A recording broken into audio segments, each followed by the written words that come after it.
All right, so why did I put a boat here on the front page or the introduction page of this lecture? Well, this boat is called a famous ship called the HMS Beagle, and it is the boat that sailed around the world carrying Charles Darwin.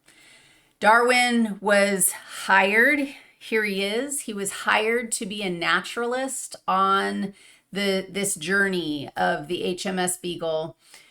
And the purpose of the journey, it was exploration, which, hold on just a second and think about that for a minute. Like, what would that be like to be a young dude? Darwin was actually, he studied to be a medical doctor and then like had an experience watching a kid having surgery without anesthesia and was like, oh, I'm out. Like, no, thank you very much. Medical doctoring is not for me. He then went into, he was like going to be a priest, or I don't know, I don't have the right word for it, but he became a person in the church. And then what was it? How did he get the opportunity to be invited to be a naturalist on this 5-year long journey on this very famous ship around the world? And his task was to draw pictures like these of the critters that he saw on the journey. So, like, let just what? Can you imagine that? And 5 years, you get on this boat for 5 years, and your job is to draw pictures of the cool things that you see. I don't know. I am a total nerd, but that sounds like what? I can't even imagine how cool that would be. So he's out there. He's on the boat and he's drawing pictures of all the stuff that he sees. And we're coming back to these finches because these guys are super famous and are a really big part of the observations that he made. Again, that what led him to come up with a mechanism for biological evolution. While he was out there, so before he even left, he picked up a book, as you must do, right? You're going on a 5-year long journey adventure sailing around the world. So you got to have something to read. So he picks up this book by Charles Lyell, who is a geologist. And this is significant. And I think about things like this where what are all the coincidental, magical, unpredictable things that had to take place in order to end up with something amazing. Like I could talk about that all day and I'll try not to, but he happened to pick up a book of Charles Lyell's who said, you know what, you guys, I've been looking at this thing called the Earth. I know we all agree that it's 6,000 years old, 6,000 years old. It's actually like 4.5 billion years old. But he's looking at it going, I don't think it's 6,000 years old. I think it's a little bit older than this. And I think that there have been some critters who have died, and there are dead critter bones in this very old Earth. It seems like there's more to this story. So Darwin is sitting there on this boat reading this book going, whoa, what does this mean if the Earth is actually older than we think it is? And what does it mean if there are some critters that actually go extinct, that don't exist anymore? And we can see that history in the Earth. Darwin finished Lyell's book in, whatever, he read it and then loved it so much that he bought more Lyell books when he arrived to South America, which I also think is like, what? That's wild. Like he picked up more of these books by this guy because he's making him think about stuff. So while he's thinking about the Earth, he's making notes about all the critters that he's seeing, and he's sending those notes back to England.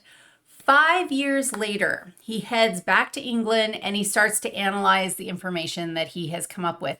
And his brain has been percolating this whole time. There are a couple more unique humans. Like once he got back from his big voyage, there are a couple more contributors folks who added insights that helped him draw his conclusions. And one of them was Thomas Malthus. And Thomas Malthus wrote an essay on populations, and it was an essay framed toward about humans and humans using resources and overpopulation and the sort of competition for resources and how that might impact populations overall. But Darwin's going like, I see things like finches that have all these weird modifications. Like he actually found that, when he found on the Galapagos Islands, he found 9 birds. And I think he said that 6 of them were finches. And he sent data back to England. And turns out they said, no, dude, those are all finches. He thought they were like, I don't know, what were they? He thought they were wrens and I want to say grosbeaks, which, I mean, look at this. This is, if you know anything about birds, that's a definite grosbeak type beak. And this is a definite wren type beak. This is more of what I think of as a finch type beak. So I look at this and I'm like, oh, I see how he could have been like grosbeak and wren land with these birds. But the ornithologists were like, no, buddy, these are all finches. Which again, Darwin's like, wait, how? How does that happen? How does like finch get grosbeak beak and wren beak? Like what happens to make this occur? Well, Thomas Malthus added insight when Darwin started thinking about overpopulation and possible like competition for resources and how might that cause populations of critters to change over time. So there's all of these contributors. Then he hears from Georges Cuvier, who said, you know what? I've seen it. It's true. Things go extinct. Not just, the earth seems to be a little bit older and we can find fossils of living creatures, but actually, like there are fossils that are in the earth that are gone. What happened to them? Where did they go and why? Why did that happen? And Darwin starts going, if things can die, if there's competition for resources, he starts putting together all these pieces and getting a story for how evolution takes place. And that's the story of natural selection. So Darwin came up with the theory of natural selection, the mechanism of natural selection, which explains how evolutionary change takes place. We're going to look at natural selection and like what data did he use to draw these conclusions and what do we think about that? We'll look at it in the next one. But before we move to that, I want to make sure there's a really interesting part of this historical story that involves this guy, Alfred Russel Wallace, who literally had the exact same idea. Now, this is so wild to me because Darwin's the famous one. Darwin is the one that we celebrate, I don't know, a while back, not that long ago, was his 200th birthday or something. And so we had this Darwin glory days. We celebrated Darwin. We didn't celebrate Alfred Russel Wallace, but truly, somebody told Darwin in, I don't know when this happened, in the 40s. I'm terrible with dates, which is why I had, and names, which I had to write these all down on here. But at some point, somebody said, hey, I know you're working on this idea of natural selection, evolution by natural selection. Darwin had written a paper that he'd submitted, a research paper type thing, and he also wrote like a 200-page little book on his ideas. But then somebody's like, dude, Wallace is about to steal your thunder. You better get a serious paper into the Linnaean Society before Wallace does. So Darwin's like, oh crap. And he like busts out this paper.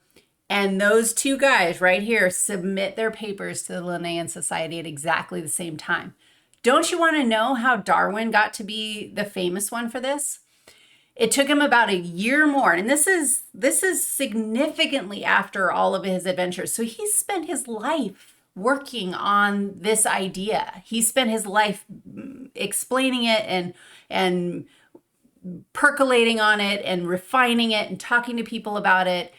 And a year after they both submit their papers, he published his most famous book called On the Origin of Species, which describes the process of evolution by natural selection. It gave a mechanism to what people were observing, a how to what people were observing.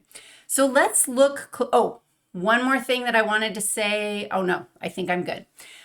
Let's take a closer look at what natural selection actually is. What did he come up with and how did he get there?